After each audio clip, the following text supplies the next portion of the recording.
मुंबई उपनगरातल्या टॉप 9 बातम्या पाहूया। तिन्ही रेल्वे मार्गांवर आज मेगा ब्लॉक। माटुंगा ते मुलुंड दरम्यान अप आणि डाऊन फास्ट लाईनवर ब्लॉक। कांदिवली आणि बोरिवली दरम्यान 6व्या मार्गिकेसाठी ब्लॉक। मेगा ब्लॉकमुळे एकूण 333 लोकल फेऱ्या रद्द। मुंबईच्या वायू प्रदूषण मोठ्या प्रमाणात वाढ। हवेची गुणवत्ता खालावली असून अनेक ठिकाणी हवा गुणवत्ता निर्देशांक 200च्या वर। परिणामी सर्दी, खोकला आणि श्वसनाच्या आजारांमध्ये वाढ। डोंबिवली शहराचा पाणी पुरवठा 30 डिसेंबर रोजी बंद राहणार। खंबाळपाडामधील जलवाहिनीच्या दुरुस्तीसाठी पाणी पुरवठा बंद राहणार। सकाळी 9 ते रात्री 9 असा एकूण 12 तास पाणी पुरवठा बंद राहणार, पालिका प्रशासनाची माहिती। मुंबईमध्ये मेट्रोसह पायाभूत सुविधा प्रकल्पांच्या कामाला गती मिळणार।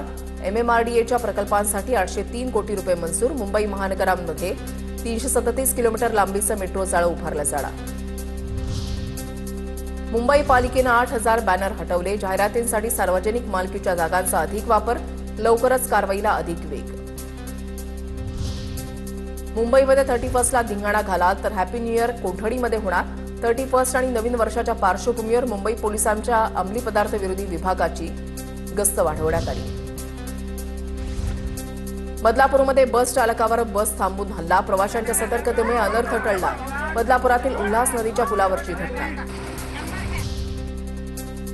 मुंबईमध्ये प्रशिक्षणाला अनुपस्थित राहिलेल्या अधिकाऱ्यांना कारवाईचा इशारा। महापालिकेच्या तर्फे 29 डिसेंबर ते 9 जानेवारी कर्मचारी प्रशिक्षण। गैरहजर असणाऱ्या कर्मचाऱ्यांची नावं महापालिका निवडणूक विभागाला देणार।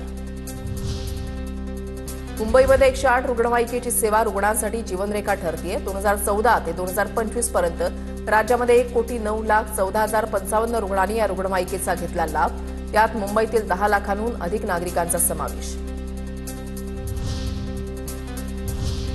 पुणे जिल्ह्यामधल्या टॉप 9 बातम्यांचा आढावा घेऊया। उपमुख्यमंत्री अजित पवार आज बारामतीमध्ये दौऱ्यादरम्यान अजित पवारांनी बारामती बसस्थानकाची पाहणी केली। तर बसस्थानक परिसरातील वाहतूक कोंडी टाळण्यासाठी उपाययोजना करण्याच्या अजित पवारांच्या सूचना। पुण्यातील स्वारगेट ते मंडई परिसर अतिप्रदूषित। या भागातील AQI 372 वर पोहोचला। हवा आरोग्याला धोकादायक बनल्याचं परिसर संस्थेच्या पाहणीमध्ये स्पष्ट। पुण्यामधील गांजवे चौकामध्ये अपघात। बसमधील काही प्रवासी जखमी। कार चालकानं अचानक रस्त्यामध्ये वाहन थांबवल्यानं एक बस दुसऱ्या बसवर आदळली। अपघातानंतर कार चालकाला मारहाण। म्हाडा पुणे मंडळाची रखडलेली सोडत लवकरच होणार। निवडणूक आयोगाचा सकारात्मक प्रतिसाद। पुणे मंडळाची 4186 घरांची सोडत आधी तांत्रिक कारणांमुळे आणि आता आचारसंहितेमुळे रखडली आहे। राज्यातील शाळांची संच मान्यता आता 20 ऑक्टोबरपर्यंत। डायस प्लस प्रणालीवर नोंद असलेले विद्यार्थी विचारामध्ये घेऊन संच मान्यता होणार।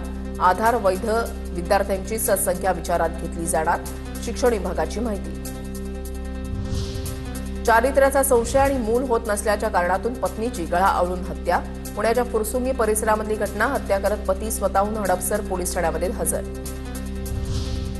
पुण्यामध्ये ड्रंक अँड ड्राईव्ह विरुद्ध कारवाई करण्याच्या पोलिसांच्या सूचना। दारू पिऊन गाडी चालवणाऱ्या वाहन चालकांना अटकाव करण्यासाठी शहरामध्ये पुढचे 5 दिवस नाकाबंदी।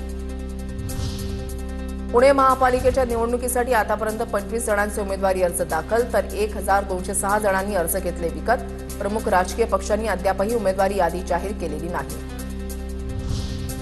पुणे महापालिकेसाठी भाजपकडून बहुतांश माजी नगरसेवकांना पुन्हा संधी। फडणवीसांनी उमेदवारी कायम ठेवण्याच्या सूचना दिल्यानं नाराज असलेल्या माजी नगरसेवकांना पुन्हा उमेदवारीची संधी।